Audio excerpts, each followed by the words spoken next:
have that, like, that spark, that story idea. You know that feeling, right? You get so excited.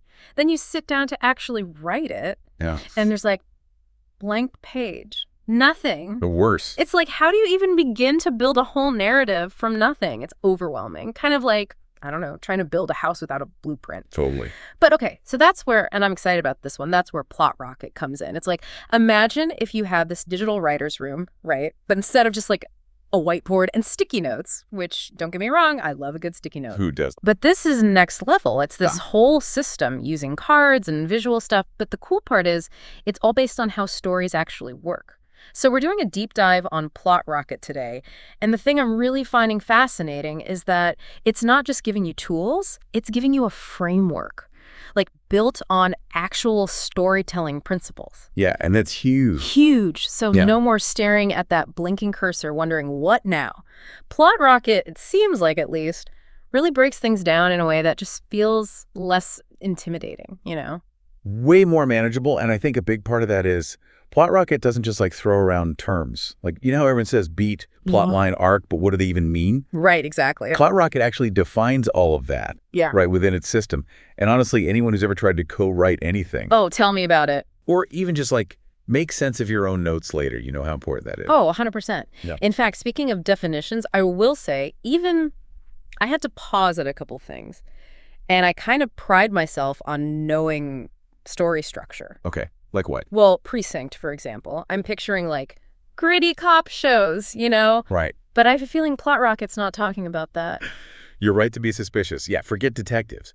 Precinct in PlotRocket is all about the heart of your world, that central location that kind of pulls everything together. So things like Hogwarts and Harry Potter, or maybe it's a whole city that's full of secrets, or even just like one lone spaceship.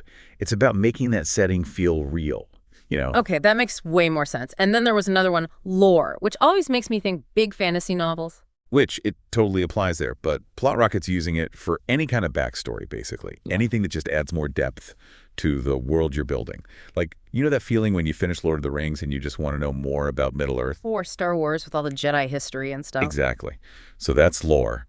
And PlotRocket's saying it's key.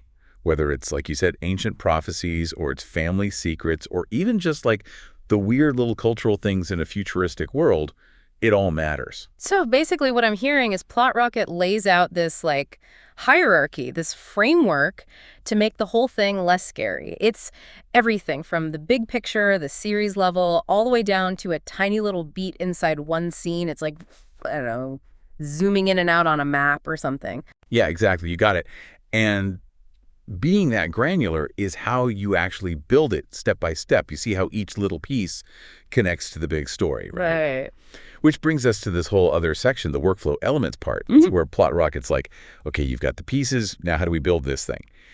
And it's interesting because it kind of reminds me of all those phases you see in an actual construction project. Like there's a very specific order things happen in. It's like we've got our blueprints, we've got our lumber and our nails, and now it's like, okay, how do we actually build the house? Right, exactly. And what I like, I mean, one of many things I like about how PlotRocket approaches it is it doesn't just give you all the pieces and then is like, okay, good luck, figure it out. Right. Yeah, you're on your own, which some people might like, but... Some people, sure, but I like a little more guidance. Well, and I think for a lot of us, it mirrors how we actually work anyway, you know? Like, there is that natural progression in a creative project. Yeah. But we're just so used to, like, erasing and scribbling things out, or wishing we could move our index cards around, but not wanting to rewrite everything. Oh, 100%. And speaking of not wanting to start over, I do have to say, the section about world building really, really jumped out at me because it talks about how you flesh out like the characters, the setting, even the backstory, all before you even think about the actual plot. I don't know, that's fascinating to me. It's about laying that groundwork, that foundation. Yeah. And the way PlotRocket seems to handle character creation especially, it really spoke to me because it's all about, and I love this phrase, the fastest path to joy. Like, they don't want you to get bogged down in all the tiny details when you're just starting out. They want you to start simple. So they have these things called, get this, character chips. Okay. And lore tiles, which you can play with in this, like, view. It's called tile view. Okay, tile view, I'm already intrigued. We're going to have to unpack that one, I think, because that sounds very me. visual and hands-on. It's very cool. I think you'll like it. It's basically, picture a corkboard, right? But it's digital. Okay. And you're taking these chips, these tiles, and you're arranging them, rearranging them, making those connections visually. So you really see like what sparks your interest, what feels exciting. It helps you tap into that more intuitive, playful part of the process.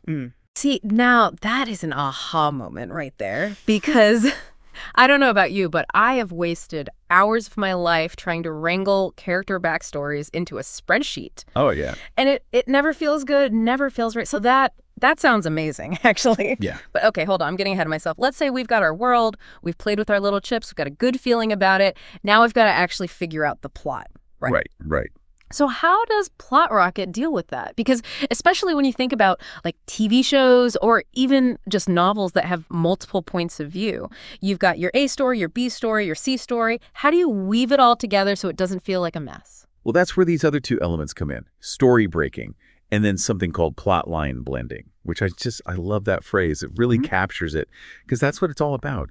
It's about weaving those threads together so that each episode or each chapter, if it's a novel, it feels like it has those satisfying layers to it instead of just like random events happening. You know, it's funny you should say that, because I think we've all seen those shows or read those books where it's like, wait, where did that subplot come from? It just feels so out of left field. So is that kind of what PlotRocket helps you avoid? Yeah, it really encourages you to think about how each plot line, even though it seemed kind of minor, how do they connect back to the bigger picture? The themes, to the overall arc of the story, so that when the audience gets there, it's like that satisfying aha moment of, oh, that's why that mattered. Right. It's like the difference between just having all these random ingredients scattered on your counter versus having an actual recipe, where it's like, okay, this is why we need that pinch of salt. It all comes together. Exactly. And it makes sense in the end, which is, I think, what we all want. It really is. Like when you're putting together a puzzle and you finally find where that one piece goes, so satisfying.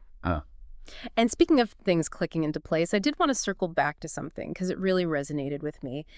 That whole idea of finding the fastest path to joy, which honestly I think is brilliant, because even with all the best tools and systems in the world, sometimes just starting can feel so overwhelming, Oh, for sure. It's that blank page fear all over again, isn't it? Exactly. And what I love is PlotRocket seems to get that, because they actually use a really good example to talk about it. The thing we all dread, the character bio. You're excited about this character, you have a good feeling about them, but then it's like, okay, fill out this form, tell me everything about them. Yeah. And it's just like, it's too much. I don't even know their favorite color yet. I just want to write some scenes. Right. And that's what I like about PlotRocket's approach, is like they're saying it's okay to start simple. Let those details emerge naturally. Which, honestly, that's how it usually happens anyway, right? At least for me. Me too.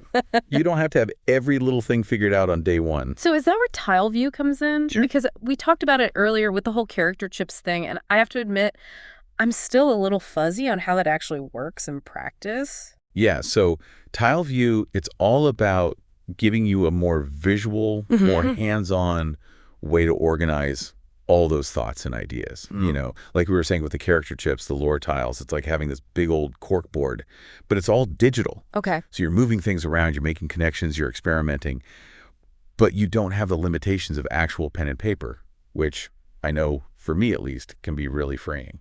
See, and I'm the same way with mind mapping. I'm a huge fan, because there's just something about seeing it all laid out spatially that it makes more sense to my brain. It engages a different part of your brain, Yeah. It lets you be more intuitive, less linear, which I think for storytelling is really important. It is. So to kind of bring it all home for our listener, it seems like from everything we've talked about, PlotRocket really does a good job of balancing that need for structure with the freedom to be creative. Exactly. And I think that's why it's so interesting. It's not trying to force you down one specific path. Yeah. It's more like, here's a framework, here are some best practices, now go make it your own. Like they say, learn the rules like a pro so you can break them like an artist. Yes.